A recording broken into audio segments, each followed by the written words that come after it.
तो जनाब पिछले किस्म हम बात कर रहे थे कि वो पंप निकालना एक बहुत बड़ी अचीवमेंट थी और जो भी बलोच लड़कों ने कारनामा किया और जिस मेहनत से वो पंप निकाला गया अंदर, वाकई इंटरनेट की भी बड़ी है। कोई इंटरनेट से अपने और भी फायदा उठाया? कुछ आप इंडिया की बातें कर रहे थे। सर वही एक राजस्थान की वीडियोस में देखता था, अभी भी देखता हूँ, ठीक है अच्छा। ना। तो मुझे इंकशाफ ये हुआ कि राजस्थान में तो बड़े फलों के दरख्त लग रहे हैं, और ये जो उनके प्राइम मिनिस्टर मोदी हैं, ये इसराइल से पौधे लेके आए थे जैतून के, और राजस्थान में बहुत जैतून हो रहा है इस वक्त। मैंने कहा अच्छा यार, हमारे पड़ोस में जैतून हो रहा है राजस्थान में, और हम यहाँ थरपाकर में काम कर रहे हैं, हमें पता ही नहीं है। इसके अलावा अनार की कुछ वैरायटीज है, एक भगवा वैरायटी है, वो डेवलप की है इंडियन एग्रीकल्चर इंस्टीट्यूट्स ने, और राजस्थान में बहुत पैसे कमा रहे हैं लोगों से। फिर इसके अलावा और भी चीज़ें हैं, खजूर है, वहाँ पर चंद साल पहले ही खजूर लगना शुरू हुआ। तो मैंने कहा वाई नॉट हियर, हम यहाँ लगा लें। तो हमारे एक दोस्त थे जो उमरकोट में रहते हैं, तो कराची के रहने वाले, तौसीफुल हक हक्की नाम है उनका। तो उनको मैंने कहा, वो हमारे लिए प्रोजेक्ट करते थे, मैंने कहा यार थरपाकर में खजूर ट्राई करें क्या। कहने लगे मैं मंगवा दूंगा खैरपुर से आपको, उसमें क्या मसला है।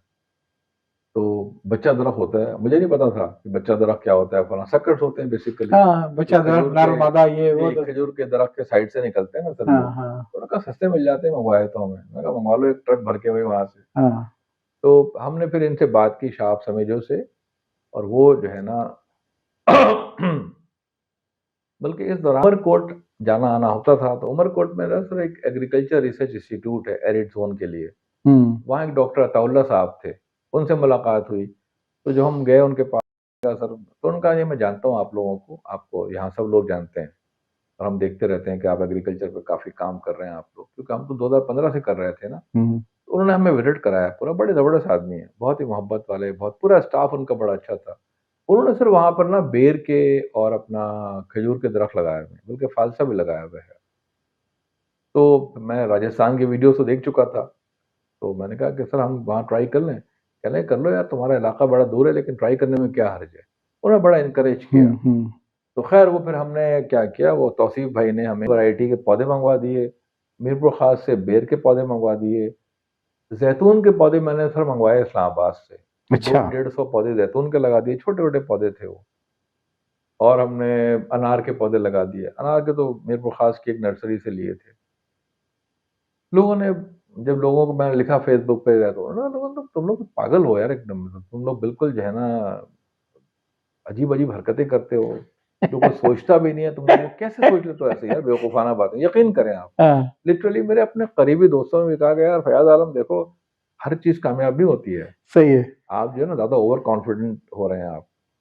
मैंने कहा देखो, मैंने कोई पीएचडी नहीं करना एग्रीकल्चर में, मैं एग्रीकल्चर का आदमी नहीं हूँ, तो ज्यादा से ज्यादा क्या होगा, नाकाम हो नाकाम है। जाएगा। ठीक कोई है। मेरा कौन सा ग्रेड नीचे आ जाएगा, हाँ, मुझे बिल्कुल कौन सही सी बात है। एसीआर में लिखा जाना है। वही जो बात मुझे हमने भाई, की मैं थी पिछली मेरे बार कि नाम पे हमने ना ताज। मेरा ये रोजगार है, ना कारोबार है, ना मैं एक्सपर्ट हूँ इस फील्ड का भाई। कामयाब हो जाएगा या नाकाम हो जाएगा, कामयाब हो जाएगा तो एक नया दरवाजा खुल जाएगा, नाकाम होगा तो हम लपेट के दूसरा काम शुरू कर देंगे यार। कहना हाँ ठीक है, इस पे इस लिहाज से तो ठीक है।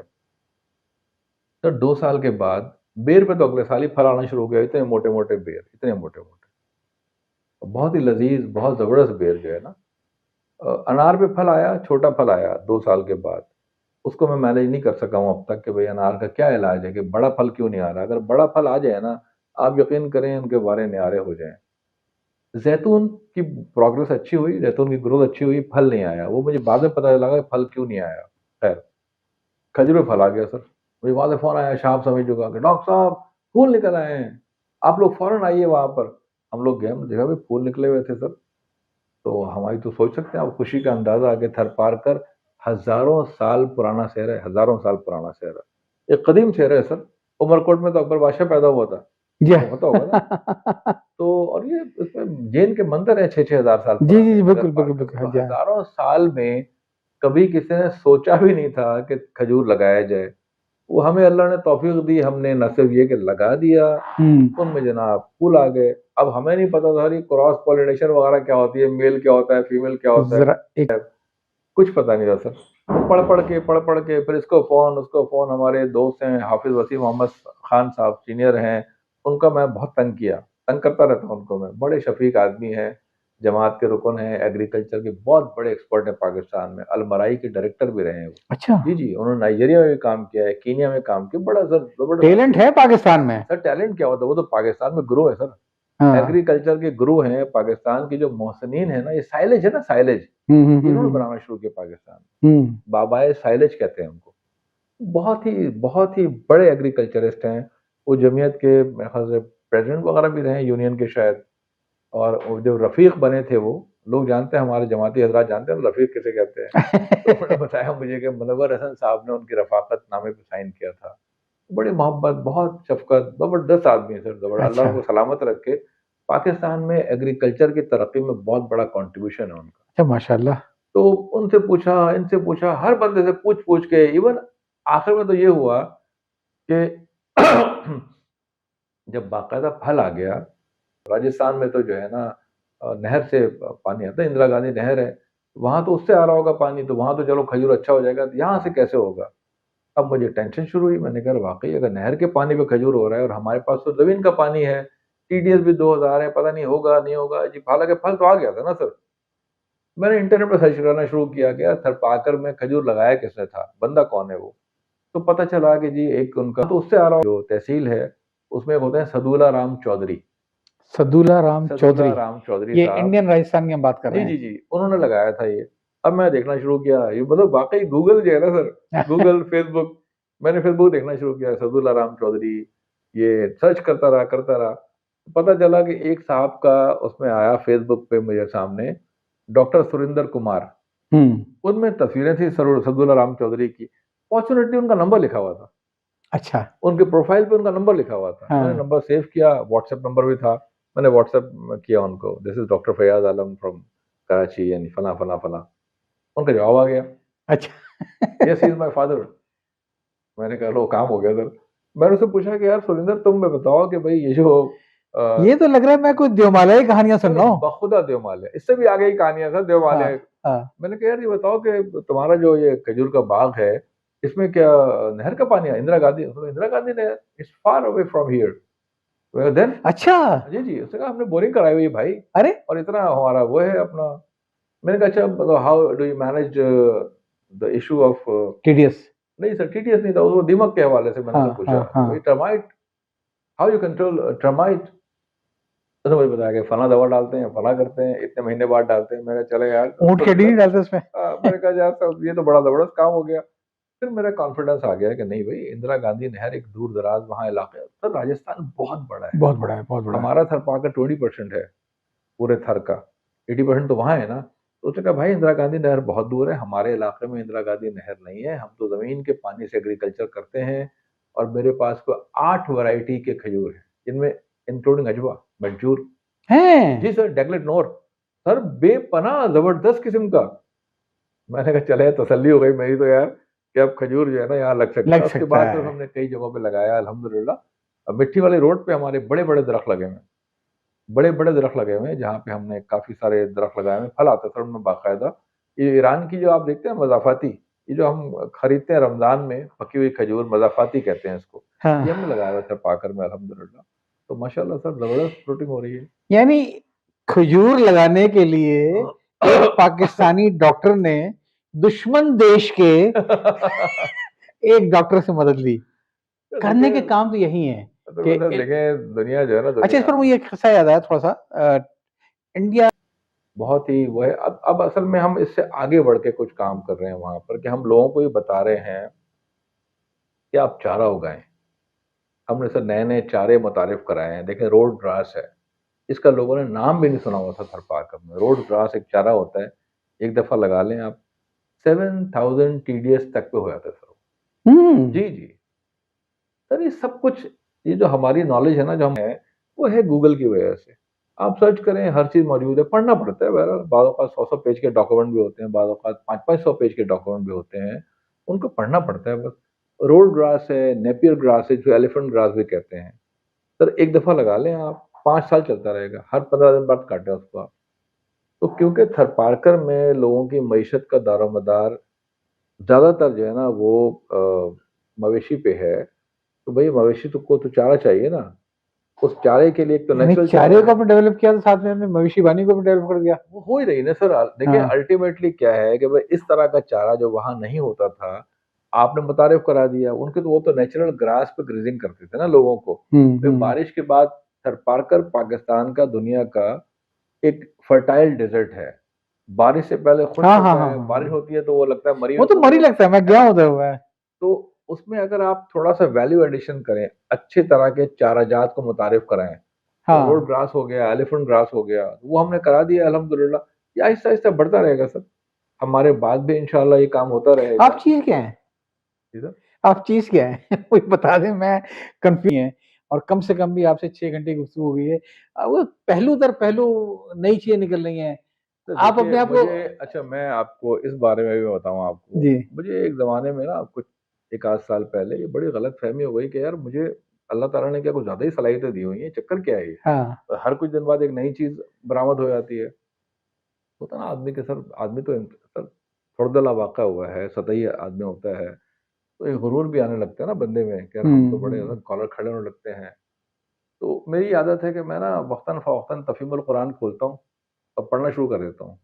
रात को कभी लेट नाइट बैठा खोला देखा, कभी मैं पढ़ रहा था, तो वही और इल्का और इस पे मौज़ू पे मौलाना की पढ़ रहा था। तो एक जगह मौलाना लिखा हुआ था कि भई अल्लाह ताला जो है ना इल्का करता है, इल्का। लोगों के, किसी इंसान के, किसी के भी दिल में कोई चीज़ डाल देता है कि भई इस काम पे लग जाएँ आप। और उसके नतीजे में बड़ी सारी दरियाफ़तें, सारी इजादात इसी तरह होती हैं कि अल्लाह ताला ने इल्का कर दी किसी के दिल में। जिसको भी वो चाहे, ज़ाहिर है मालिक कौनो मकान है, तो वो इंसान, मौलाना लिखा है, मौलाना रहमतुल्लाह ने लिखा है उसमें कि इंसान समझता है कि फलाँ चीज़ उसने दरियाफ़्त की है। जबकि दरहकीकत ये होता है कि अल्लाह ताला ने उसके दिल में बात डाल देती होती है। उन्होंने लिखा है कि देखिए शहद की मक्खी है, उसमें कौन-सी अकल है भई? उसमें अल्लाह ताला इल्का करता है। एक वही की एक शक्ल समझ लें आप। वो जहाँ जाती है शहद के फूलों पे जाती है, रस चूसती है, छत्ता बनाती है, अब आप शहद खा रहे होते हैं, ठीक है जी। तो उस दिन मैंने खैर अल्लाह का बड़ा शुक्र अदा किया। और कि मैंने उसने मुझे मौलाना का मुंतखब। शुक्र अदा नहीं, मौलाना का हाँ। शुक्रिया अदा किया कि मेरा कॉन्सेप्ट क्लियर हो गया कि ये मैं नहीं हूँ, अल्लाह ये मुझसे आप काम ले नहीं रहा है। हैं, ये आप नहीं हैं, ये कोई हाँ। और नहीं है, ये इंसान नहीं है। हाँ। अल्लाह ताला ने आपको तौफ़ीक दे दी है, तौफ़ीक दे दी है। और इस तौफ़ीक के पीछे सर उस इज्तमाइयत का बड़ा रोल है जिसका मैं हिस्सा हूँ। देखिए ना, मैं कराची में अल्ताफ़ हुसैन के पड़ोस में रहा हूँ, पिछली गली में। और मैं ज़ाहिर है मशरक़ी पाकिस्तान से आया हुआ महाजिर भी हूँ। मैंने खुद हिजरत की है ना सर। हम्म। अब्बा ने हिजरत की 1 दफ़ा, फिर 2 दफ़ा हिजरत करनी पड़ गई, फिर मैंने खुद हिजरत की है। तो मुझे तो नेचुरली एमक्यूएम का एक बड़ा-सा लीडर होना चाहिए था। लेकिन उस तहरीक ने मुझे महफ़ूज़ रखा लिसानियत से, तअस्सुब से, और दिलों में इंसानों की मोहब्बत भर दी, जिसके नतीजे में मैं कराची से लेकर हर जगह जाता हूँ, काम करता हूँ। तो ये तौफ़ीक है अल्लाह ताला की, ये मेरी सलाहियत नहीं है, ये मेरा कारनामा नहीं है, ये अल्लाह ने तौफ़ीक दी हुई है। फिर आप जैसे बहुत सारे लोग हैं जो सपोर्ट करते हैं, मेरी अपनी तो कोई औकात ही नहीं है सर। मैं तो अपने पैसों से शायद 1 एग्रो फार्म लगा सकता था। तो हमारी जो टीम है दुआ फाउंडेशन की, आमिर है, ज़बी है, अदनान है, मुमताज़ भाईजान है, सब लोग हैं। इन सब लोगों ने गैर मामूली ताउन किया हुआ है, साथ मिले हुए हैं, टीम की शक्ल में काम हो रहा है। बहुत सारे लोग हैं जमात के बाहर से, पाकिस्तान में, पाकिस्तान से बाहर के, वो ताउन कर रहे हैं मुसलसल। अल्लाह ताला ने तौफ़ीक दी हुई है और आपका दिल ताज्जुब से क्योंकि अलग है, आपके लिए पूरा पाकिस्तान एक है, आपको किसी से ताज्जुब नहीं है, आपको इलाक़ाई, लिसानी कोई ताज्जुब नहीं है अल्हम्दुलिल्लाह। हिंदू, मुसलमान कुछ भी नहीं है ना आपके दिल में। यही तो हुआ है मैंने इंडिया में राब्ता कर लिया, ठीक है जी। इसलिए ये काम हो रहे हैं सर। ये फिर उस दिन मुझे अंदाज़ा हो गया कि अच्छा भई हो क्यों रहा है सब काम। तो मैं जी, तो सर एक मैं आम सिर्फ। आदमी हूँ सर, जी, आम आदमी आपके सामने बैठा हूँ। मैं इस सिलसिले में काफ़ी मेरी दोस्तों से बात होती रहती है, जो माशाल्लाह लोग बड़े-बड़े मसाजिद, बस बड़े-बड़े इदारे, और कोई हर्ज नहीं है कि मैं आपसे नाम ले लूँ, कि मीज़ान बैंक की एक मिसाल सामने है, कि जिस तरीके से वो तमाम कमर्शियल बैंक को छोड़ के नंबर 1 बैंक में चला गया। तो मैं अक्सर ये कहता हूँ कि देखें, इसके अंदर इरफ़ान सिद्दीकी साहब का कोई कारनामा नहीं है।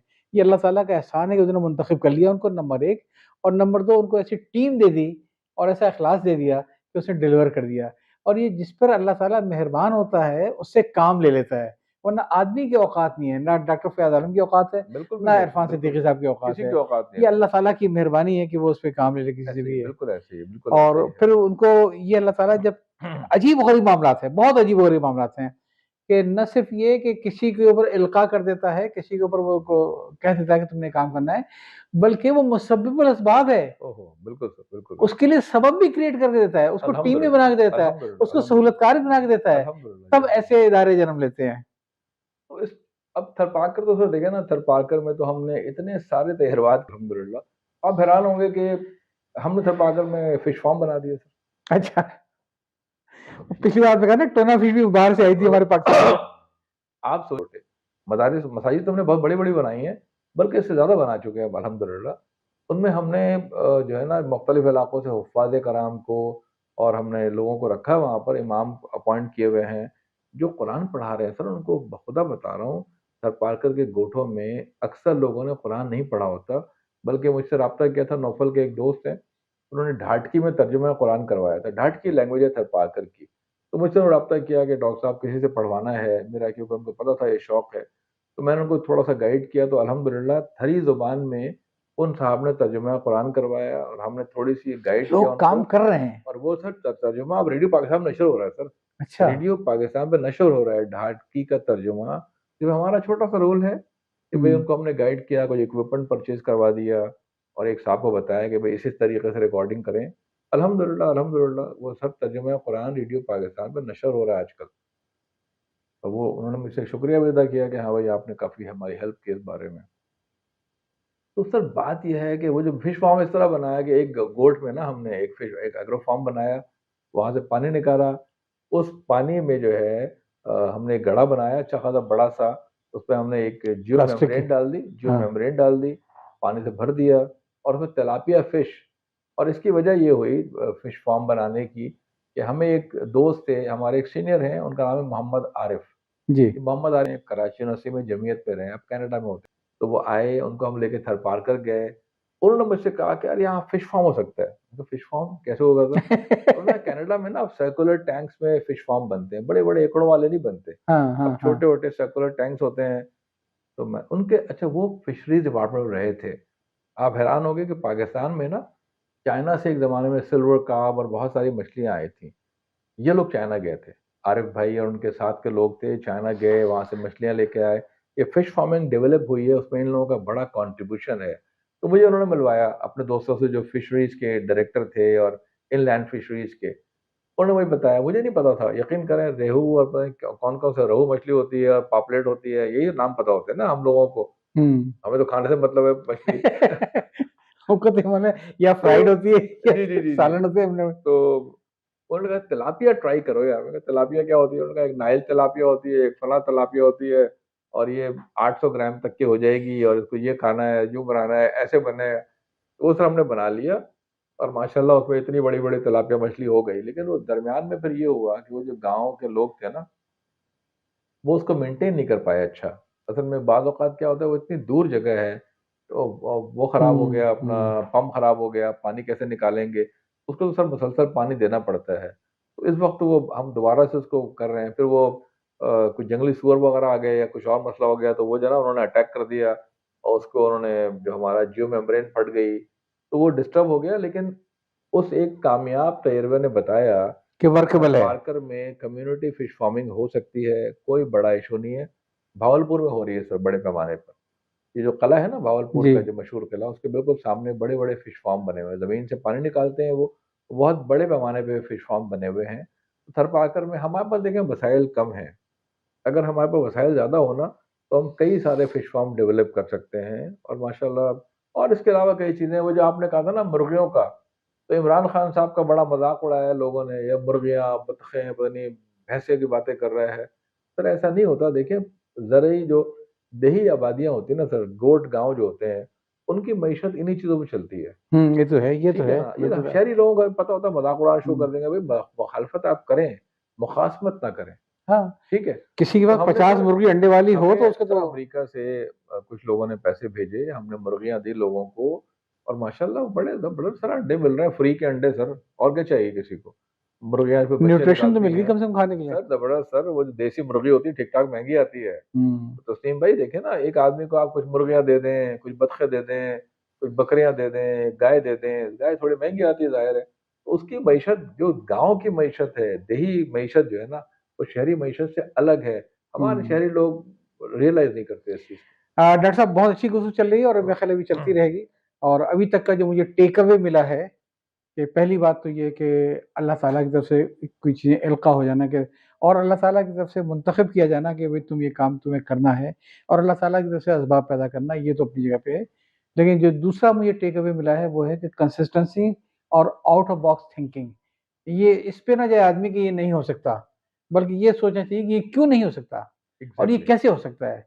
तो गुफ्तगू बड़ी अच्छी चल रही है और मेरा ख्याल है अभी चलती रहेगी और इंशाअल्लाह। आपसे बात करके बड़ा मज़ा आ रहा है और मैं समझता हूँ कि ये चीज़ें वो हैं कि जब पॉडकास्ट पे आएँगी, तो हमारी जो नई जनरेशन है उनको निकालना चाहिए, देखना चाहिए। जब पहिया ईजाद हो गया है, आपको दोबारा पहिया ईजाद करने की ज़रूरत नहीं है।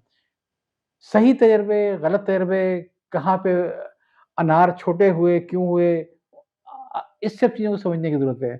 तो मेरा ख्याल है आज की गुफ्तगू हम यहीं पे ख़त्म करते हैं, फिर बाद में इंशाअल्लाह मुलाकात होगी। इजाज़त इंशाअल्लाह, चाहता हूँ, अल्लाह इंशाअल्लाह। हाफ़िज़।